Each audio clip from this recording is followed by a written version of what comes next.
Morning folks, Jesse here with Stovall Toyota. Welcome to part 2 of our 2-part series on the all-new 2019 Corolla hatchback. As promised, we're going to do a little ride and drive today. We're going to take it out on the highway, go through some city driving, mostly so you can see how the vehicle handles and get a sense of how quiet for a smaller size hatchback sedan type vehicle it actually is. Let's go for a drive. So we're going to start this drive with a little city driving. We're going to go through a residential neighborhood with some roundabouts, some stop signs. First thing I want to showcase, I mean, it's not a super windy day. I was hoping to film this video where it was actually quite stormy, just so you could get a sense as to how quiet and how much the vehicle does eliminate the road noise and, you know, the noise inside the vehicle. The other thing I want to showcase and why I'm starting here is the addition in the Corolla lineup, or the Corolla hatchback lineup, of the new CVT transmission with its proprietary and first of its kind launch gear. The point of it is to give a little extra power, a little extra oomph from taking off from a complete stop. That was a fairly common complaint with CVT transmissions across the marketplace. Now, one of the beautiful parts about a CVT is how easy it mimics shifting. It's very transparent. There's no hard shift points. It's very smooth. It's very, you know, just get up and go. It also means you do get better gas mileage, is why we've seen a lot of the CVTs come into this market segment in these you know, mid-sized sedans and hatchbacks and smaller sedans and hatchbacks. Now, as promised, I'm going to get into a little bit of the numbers as to what actually is the difference between this and its predecessor, the Corolla IM, and what would differentiate this between a 19 Corolla sedan, because they are still two different cars. We're hoping that we will see the sedan go to this platform, the new TNGA Toyota platform with the different motor and transmission. We're hoping to see that sometime within the next year or two. The difference between this car and the IM is it's going to have, I mean, aside from the new updated transmission, mimicking the 10 speeds with the launch gear, it's going to be a lower stanced vehicle. Now, what that means is it's going to give you a better planted feel on the road. It's not going to shake as much as you pass semi-trucks, etc., etc. It is still easy to get in and out of. Now, it is a car. You have to drop down into it a little bit, but me being 6'3", it's not terrible to get in and out of once I have the seating position adjusted to me personally. It is the first time we're seeing the 2-liter Toyota motor in a D4S type situation. The D4S motor basically is the type of injection that we see, so fuel injection. When does it use port injection versus direct injection, etc., etc., is the first time we've seen it with the transmission. So that's what I mean, long story short. This motor also has a slightly different variable valve timing to it, and it's part of the reason we see an increase in 30 some odd horsepower, and I think it's 25 foot-pounds of torque, is in part from this variable valve timing. Now, we have the VVTi, sorry, as we saw in the Corolla IM and then the LE Eco.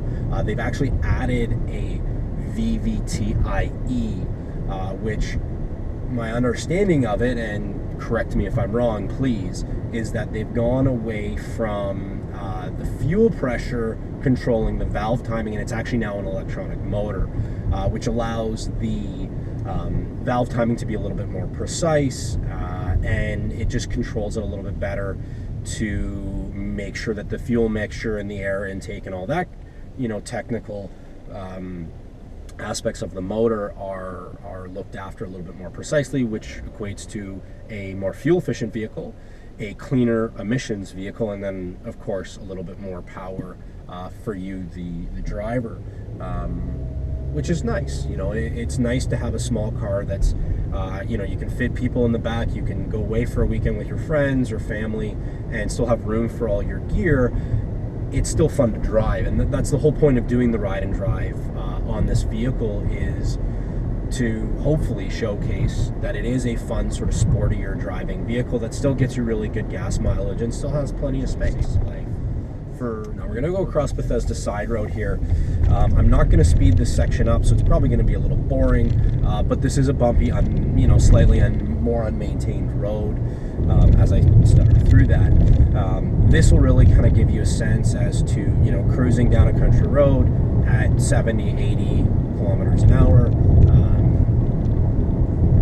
the cruise, you know, just to kind of give you a sense as to how quiet this vehicle really is and how comfortable it is. So far, very little road noise, and I don't feel it at all, which is really nice. It's still very planted, still very responsive. You know, the steering wheel is snappy. It's got enough power. It's by no means a sports car, but for what it is, it has plenty of power and plenty of get up and go. And very comfortable. You know, you feel just enough of the road to know what's going on beneath you, but it's still very, very comfortable. This, of course, is going to be slightly subjective. I'm coming out of, I drive a Tundra day to day, so I'm coming out of a full-size truck.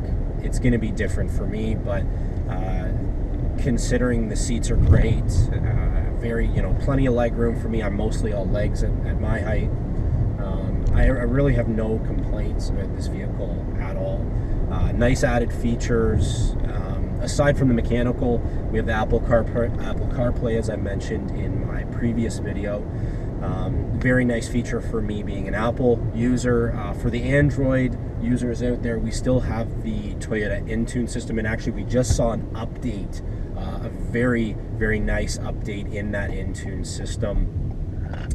The nice thing with a lot of Toyota's lineup, and the Corolla hatchback's no different, is the safety features at the base level in the features does not differ from the high-end one. Essentially, as you go up in features and of course price, you're not sacrificing on safety.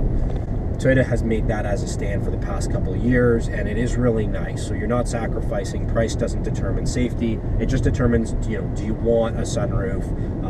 Do you want leather? Do you want the extra features of the higher end models? That's the whole point of the new Toyota platform, is to be more fun to drive, but not sacrifice on safety and the environment. So it is a cleaner manufacturing process, and a more efficient manufacturing process. It's safer for us, the drivers. It offers more occupancy protection. We expect to see this a top-rated vehicle from IIHF and all the safety standard regulatory committees. And they come very well equipped, and they're no more expensive. Just because it's a brand new car doesn't mean they've jacked up the price. They've kept it in line. They've offered more feature packages than the Corolla IM came. So overall, and as this video comes to a conclusion, personally I'm very impressed. I encourage anybody who's considering looking at a vehicle in this market, this segment of the market, to really check out the Corolla Hatch. We've seen some really, really nice improvements on the interest rate side, which of course is always very key for purchasing a vehicle. It always comes down to price. So they are very well competitively priced in the market, and it drives very nicely, which it's a win-win really for us. They come in some really great colors. Of course, your standard white, black, silver. There is a really nice orange. There's a really interesting blue, which I know isn't for everyone, but the people who do kind of want to stand out with this new vehicle, the blue really, really will stand out. It comes in 2 transmission packages. I've touched on the CVT, which is what we drove today. It does come in a manual option. Feature-wise, the manual and the automatic, except for the top-end model, come basically the same. again, thank you for watching, and I look forward to hearing your comments and feedback on this video.